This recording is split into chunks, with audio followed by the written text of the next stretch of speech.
Palermo. Let's discuss some of the areas Kamala Harris may need to address, if not tonight, then during the campaign, with Amy Mackinnon, National Security and Intelligence Reporter at Foreign Policy magazine, and Michael Martins, now a partner at Overton Advisory in London, who was at the US State Department under both Presidents Obama and Biden. Amy and Michael, thank you for joining us on The World tonight. Michael Martins, first of all, you wrote an article recently in which you said perhaps time for some clarity, Kamala. Why on foreign policy, and what sort of clarity? Sure. So, and before I begin, thank you for having me. I think Vice President Harris, when throughout President Biden's term, hasn't necessarily focused on foreign policy issues. A lot of her focus, as the previous speaker had mentioned, has been domestic, and that's obviously changed and started to change at the end of President Biden's term, where she started meeting world leaders and the like, and traveling more. But I think it needs to change because ultimately, if you're president, you are in charge of American foreign policy, American military policy, and the like. You are the commander-in-chief. Yes, you are. And I think it's important to be a bit more clear about some of the things, not just necessarily that you believe, but also like what you want to achieve and how you're going to be different, whether that's different from President Biden or President Trump. And I don't necessarily think she's been doing that. Amy Mackinnon, you made a point in one of your pieces that if she doesn't define herself, others will do it for her. Indeed, she was forced to do it on Gaza by a heckler. Mm-hmm. Absolutely. I mean, this is one of the kind of favorite parlor games in Washington at the moment is what will Kamala Harris's foreign policy be? I mean, certainly what we've heard trying to divine, as you said, she has said nothing on this herself except in response briefly to hecklers about the war in Gaza. But what did she say, just to be clear about that?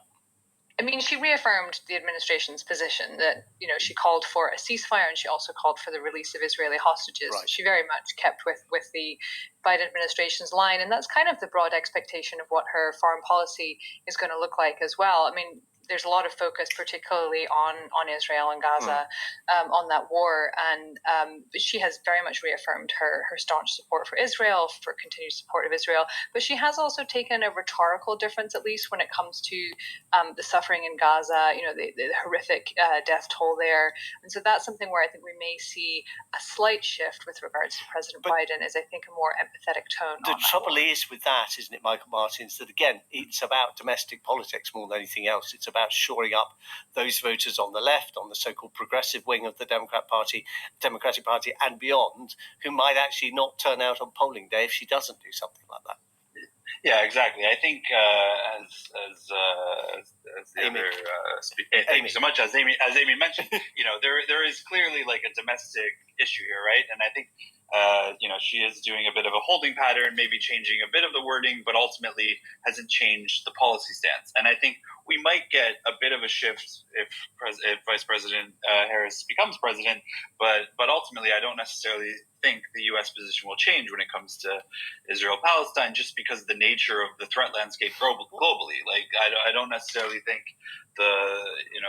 having an evolving war in Russia and Ukraine and the continued confrontation with China is, these are big issues as well. And I think trying to find a situation where, it's less of a resource sort of, for lack of a better word, less of a resource suck. Like, there needs to be a bit of a shift there. What about? And I think she's going to do that. Yeah. What about this argument that actually there are quite a lot of areas of policy that have an international perspective that are about America and Americans? So fairly obviously, you mentioned China. I could also mention nuclear policy, the development of the new nuclear submarines through AUKUS, the deal with Australia and the United Kingdom.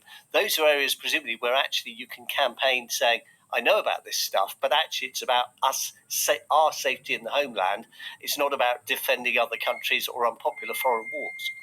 Yeah, I think so. I think Vice President Harris will continue to try and differentiate herself from President Trump in the sense of making it less about what America is doing, but also who it's doing it with. Like, sort of that return to the idea of like allies amplifying American power, both hard and soft power around the world.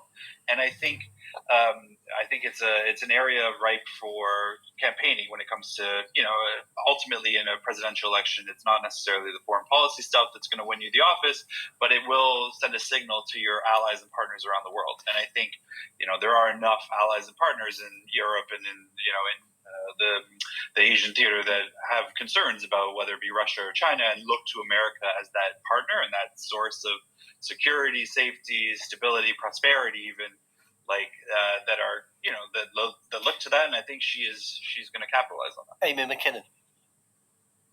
I mean, you're quite right there. I mean, that's how Biden campaigned in 2020. I mean, what their rhetoric for this foreign policy for the middle class has been trying to explain why these foreign policy issues such as trade, competition with China, AUKUS, defense manufacturing, why these things are important for the American electorate was a big part of their approach to kind of link domestic and foreign policy.